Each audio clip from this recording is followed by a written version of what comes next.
Gillian Tett and Jonathan Lemire back with us. So, John, this is your reporting. Lay it out.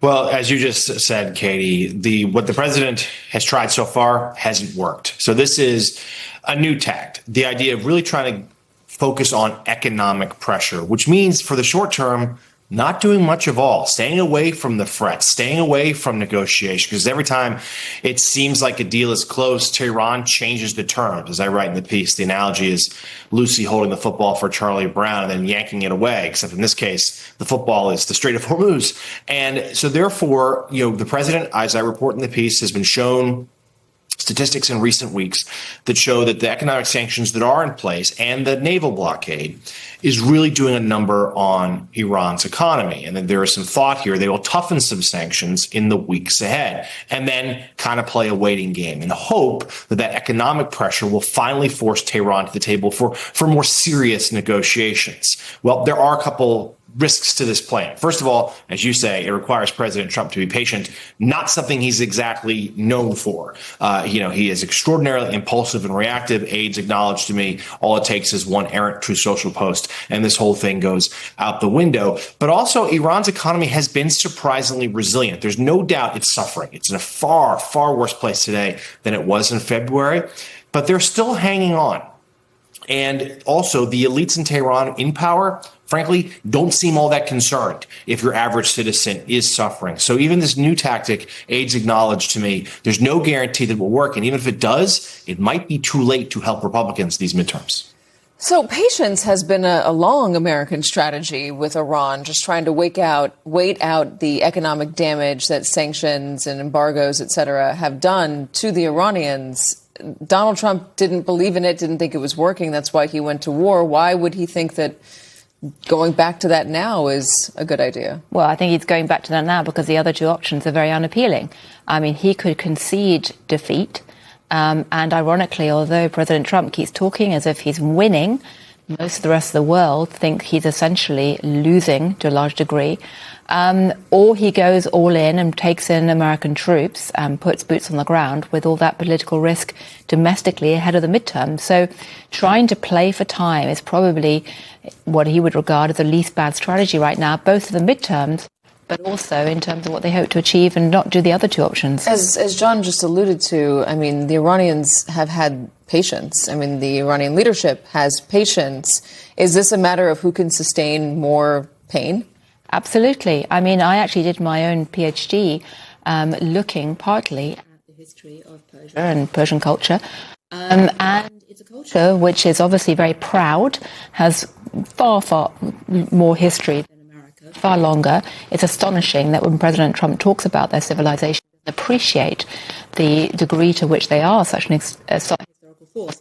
It's also a culture which has always put a heavy emphasis on sacrifice, martyrdom, and this concept of shared pain. And the reality is that if it's a contest between American citizens' willingness to accept pain or Iranian willingness, I wouldn't put my money on the Iranian citizen voters right now. In terms of accepting pain, John, this strategy of patience, which who knows how long it's going to last, as you said, Donald Trump is not a patient person.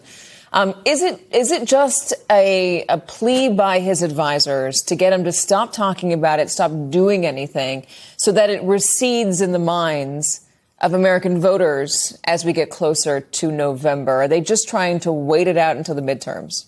That is part of the idea here. Treasury Secretary Bessent has been at the forefront of pushing the sanctions, but others in the political shop also are of that belief that, yes, prices certainly are high, and if the status quo does continue for months, they may not get much better, but they also won't get worse. And if Trump isn't blustering about the war on Truth Social and talking to reporters each and every day, maybe it would slip from the headlines right now. If there is indeed more or less a ceasefire that holds American lives aren't being lost, that allows Trump, who is very good at changing the national conversation, it allows him to talk about other things that perhaps would help Republicans in November. But as you're showing there on the screen, I mean, his approval rate right now is at historic lows, and Republicans can feel the winds in their faces. They know they do not have political momentum right now heading into November.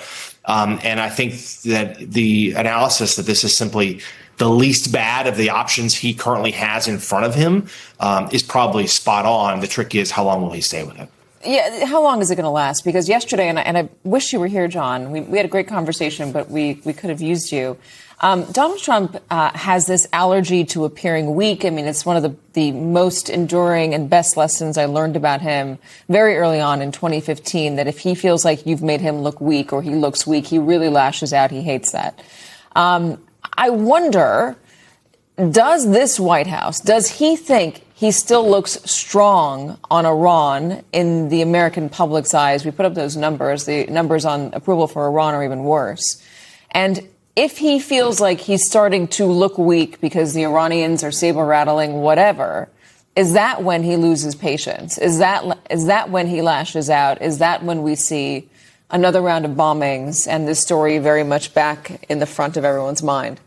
It very well could be, because Iran has shown remarkable skill at, well, needling him, taunting him, provoking him throughout this conflict. I mean, they've humiliated other American presidents. They seem to do it as sport. They're doing it now to Trump. Now, Trump will never, of course, admit publicly that he is anything other than incredibly strong on Iran. But we've reported, and other places have as well, that behind the scenes he's seething. He's so frustrated that he can't get this war over with. He's been bored and done with it for months. He can't get out of it. A war of a bind of his own making. So yes, in that regard, he does feel sort of embarrassed by Iran. That's what people around him believe. They're hoping that this strategy might just get him to shift focus for a while. But yes, it would not be surprising in the slightest if Tehran were to provoke some sort of reaction from Trump, because to the conversation you guys were having there on set, Iran can be more patient than Trump can, in part because there are no elections in November in Tehran. They're only here in the United States. Does Europe see Donald Trump as strong still? Are they still intimidated by him or bullied by him? There's been a really significant shift in the last few months. I've been to dinners and conferences where people just got fed up even talking about what's happening in the midterms, because it's feeling like, just Americans, just forget about it. We're just not going to focus on them anymore. So no, the answer, the bitter irony of all this, of course, is that President Trump has historically delighted in needling people and bullying them and finding out what their weak spots were and trying to play that. The Iranians are now giving him a dose of his own medicine. And whether it's through the brilliant social media strategies with those Lego cartoons, which are up to anything that the Trump team has ever produced, or whether it's simply by having these constant attacks on ships, throughout the Gulf region, they're just constantly needling, poking. And the fact we've had this whole great drama around the exit planes from Turkey, again, is part of the sign of the Iranians constantly needling and poking. And this will continue. I think that social media has shown us very clearly that the power in soft power should not be underestimated. The power of public opinion, the power of perception, and we are clearly losing that war right now on public opinion and perception when it comes to Donald Trump's actions, especially overseas. John, good to have you. Thanks for joining us. Gillian, great to see you in person. Thank you for being here on set. Still ahead.